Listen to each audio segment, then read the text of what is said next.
Dodie like Jody. Welcome back to my channel. I'm so glad you're here with me. Today I am working on a video about the decision that I made to have bariatric surgery. So again, I'm going to preface this video. There's no medical advice being given here. I am not a doctor or a nurse. I'm just someone who made the decision to have bariatric surgery after seeking the advice of medical counsel. So that's what I recommend you do. But here I just wanted to kind of tell my story and let you know why I chose bariatric surgery.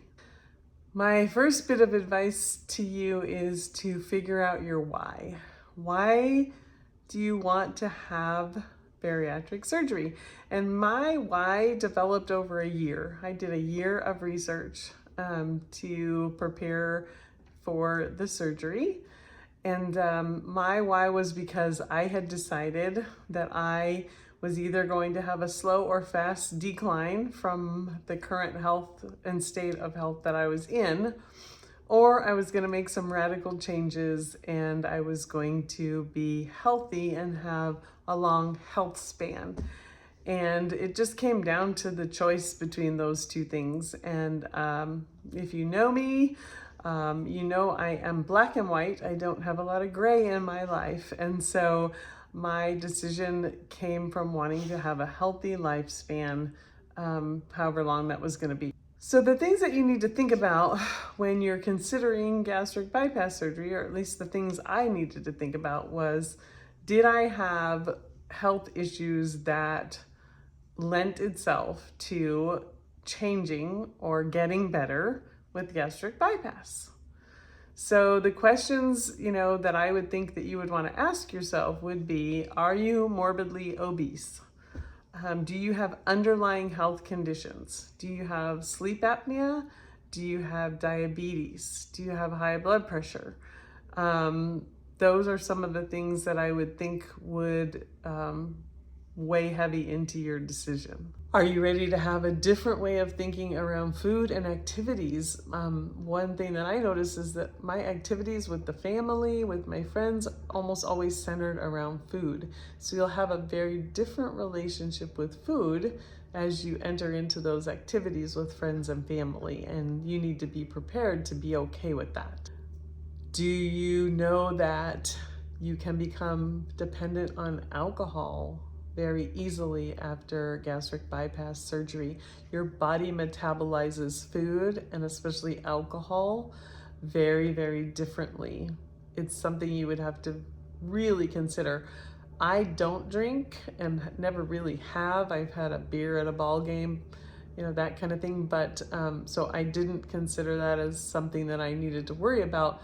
But I know people who have ended up becoming alcoholics because of the way their body metabolizes alcohol after gastric bypass surgery.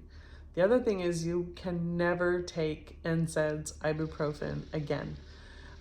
Your tummy will get ulcers and you will be miserable, and it's very dangerous. So it's Tylenol and no ibuprofen, and you got to be okay with that. Insurance, sometimes it covers it and sometimes it doesn't.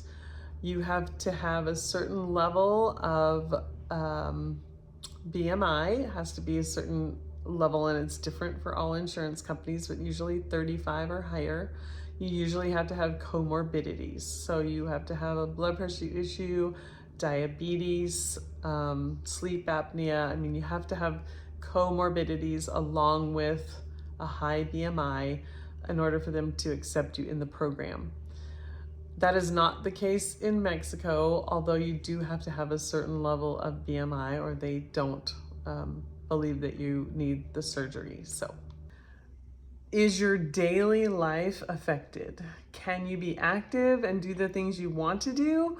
Or are you limited due to the size of your body, due to pain in your back and knees when you're trying to be active, due to not having the cardiovascular output that you're hoping to have, those kind of things? I will tell you, if you smoke, even in Mexico, they want you off of nicotine. So they actually do a test for nicotine if you're a smoker. So if you're thinking about having this surgery, the sooner you stop smoking, the better. They do not want nicotine in your system when they do this surgery. It really hinders the healing process, and you need to be, healthy and ready to heal. Are you able to prepare healthy meals for you and your family?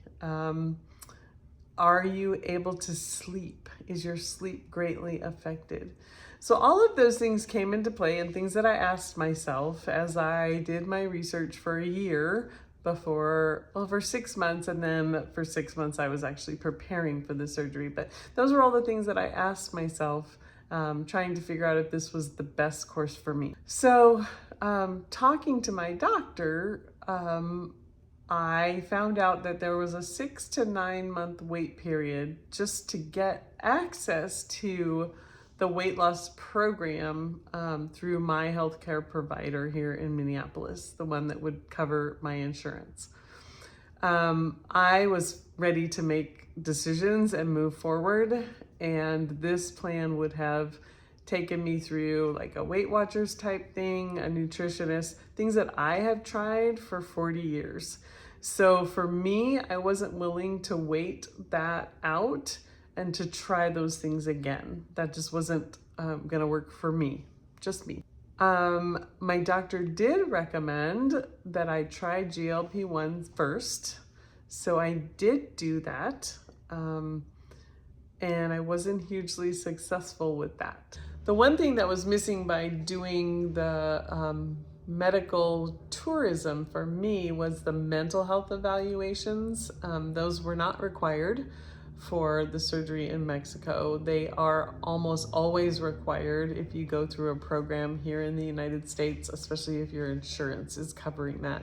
So be prepared to do your own mental health checks and make sure that you're ready to make the changes required, or prepared to go through the mental health checks with your physician as they sign off on your surgery. And then if you choose medical tourism, that is out of pocket. And you can choose to have it done in the United States out of pocket too. It's just incredibly expensive. So 20 to 30,000 in the United States without insurance. My trip there, including mine and my husband's flights and my surgery, recovery, medications, everything was under $7,000. So another reason that I chose the place that I chose, and I did do research on my doctor and his certifications and qualifications. I didn't go into it blindly. Oh yes, one other very important thing, and that is, do you have support from family and friends? You really do need to build a support system, because this is not easy. I know people have talked about it being the easy way out. It's not easy. And having friends and family like I do that supported my decision and listened to my why and trusted me that I was making the best decision for my body was incredibly helpful. She also agreed to do all of my follow-up when I got back. So I already had my appointment scheduled with her for my post-surgery checkup. And my labs were scheduled to be drawn, and all of those things, in full support of my decision to seek the surgery in Mexico. So if you have determined that you could be okay with all of those things, then maybe you'd want to talk to your doctor about getting gastric bypass surgery. Remember, I am not giving you any kind of medical advice. I am simply telling a story, my journey through making the decision to have gastric bypass surgery, my whys, and what I had to prepare for and be able to accept in order to say, yes, I want the surgery. The next video coming out, I will talk to you about preparing for that surgery, what you need to do to prepare your mind, your body, your home, and what you need to take with you in preparation of that surgery and surgery day. So that's what we'll talk about in the next video. But for now, I'm going to close this out. Thank you so much for being here, for watching my content. If you like this give it a thumbs up, subscribe, and click the notification button if you want to get notified when I put out another video. And again, have a wonderful day.